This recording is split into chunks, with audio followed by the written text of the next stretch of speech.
It's time for this week's Motivational Corner with Mr. It's Possible himself, KB Libusho.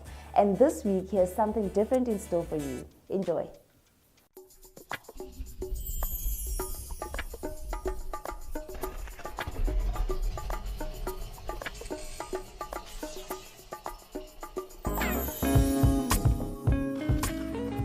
Hi and welcome to another exciting segment of Motivational Corner on Hlasela TV with me, KB Libusho. As we might all be aware that August marks the commemoration of Women's Day in South Africa, a public holiday that pays homage to the women of our nation, the mothers, the wives, the sisters and the daughters who fought tirelessly against the tyranny of the apartheid government and displaying political strength, female solidarity and inner fortitude. The march that happened on August 9, 1956 is both a reminder of the great women who helped mold South Africa and the trailblazing women who continue to lead the country forward. Since it's Women's Month, I saw it fit that I should make a special edition and sit down with a woman on the segment today to get a Women's Month perspective from a woman. She's a wife, a mother of three, a poet, a philanthropist, Mrs. South Africa semi-finalist, current Mrs. United Nations South Africa finalist, founder of Bokamoso Career Guidance and Educational Center, to mention just a few. Ladies and gentlemen, her name is Pearl Libusho, and she's my wife, by the way.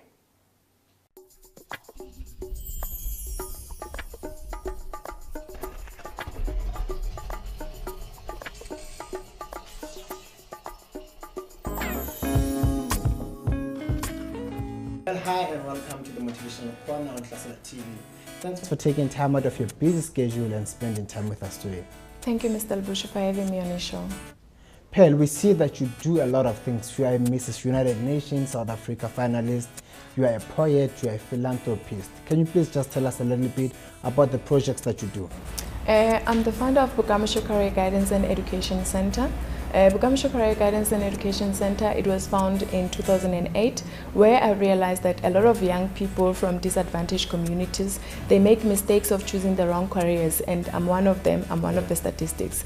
As an accredited career advisor, I've decided to sow back to my community by rendering the services to learners from those disadvantaged areas. What we do is, we do what we call self-exploration questionnaire. The self-exploration questionnaire, it's where we assist the learners to be able to choose the right qualifications. And then I also assist the matriculants in the matric year, because you'll find that a lot of our young people, they don't have information regarding what should happen to them next year, whether they want to go and study or to establish their own businesses. So that's why I assist them. I assist them in filling up the forms to higher institutions, in getting financial assistance, because you'll find that there's a whole lot of companies who have the opportunities or have financial assistance, but learners are not aware of that. So I make it my responsibility. I have a booklet that I normally compile for the whole year, where they will have their matric timetable, they will have their closing dates for higher institutions. They will also have closing dates for bursary information in terms of when is the bursary closings, and then I try to put them in terms of the faculties, because after doing the questionnaire with them, they know exactly what are the careers that they need to go and choose. Thanks for that. Do you do one-on-one sessions? Do you do group sessions?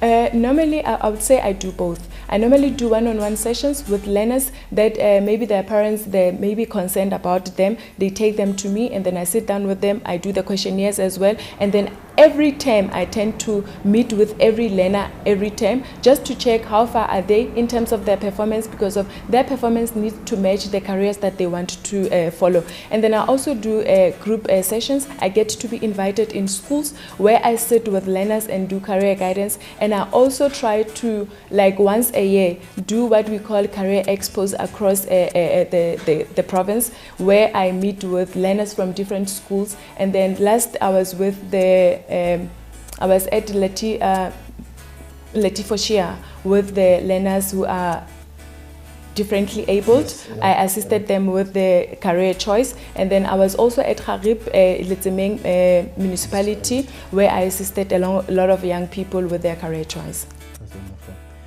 We see you wearing the Mrs. UN South Africa finalist sash. What is that, my sister? Mrs. United Nations South Africa, it is a beauty pageant for married women who are making a difference in their community. So I've been recognized as one of the women who are making a difference in the Free State. I'm the current national delegate for Free State. I'm the one who's representing the Free State because of the community work and the projects that I'm doing. And they believe that the project that I'm doing, especially the one for career guidance, it adds value to the people. Thank you very much. Currently, we are celebrating Women's Month in South Africa. What does Women's Month mean to you and to the women of South Africa? Women's Month, basically, it means to me that as the courageous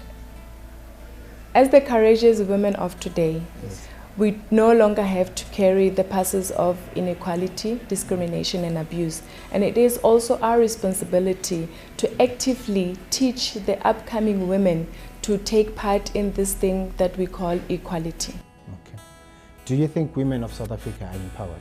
Yes, as the women of South Africa, I fully believe that we are empowered, and then the system and the policies around us, they start to change to accommodate us as women, and they start to realize that equality means business. That's why you'll find that a whole lot of young people now, they're taking part in business, and then we have a lot of young people who are entrepreneurs. Thank you very much.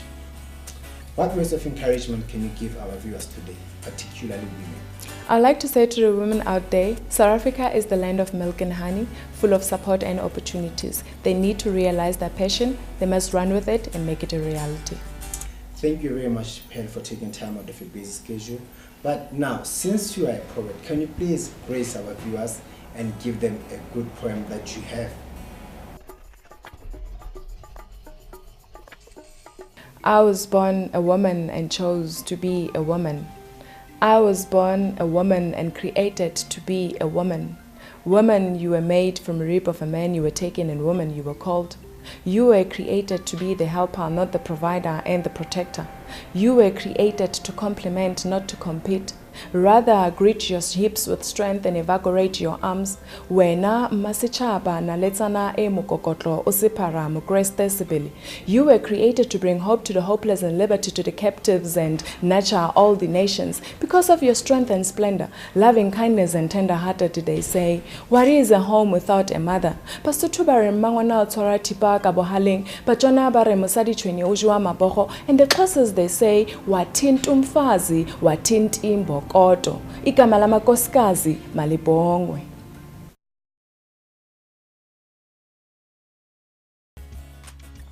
There you have it, folks. Go out there and make a difference wherever you can. Be an answer to other people's prayers.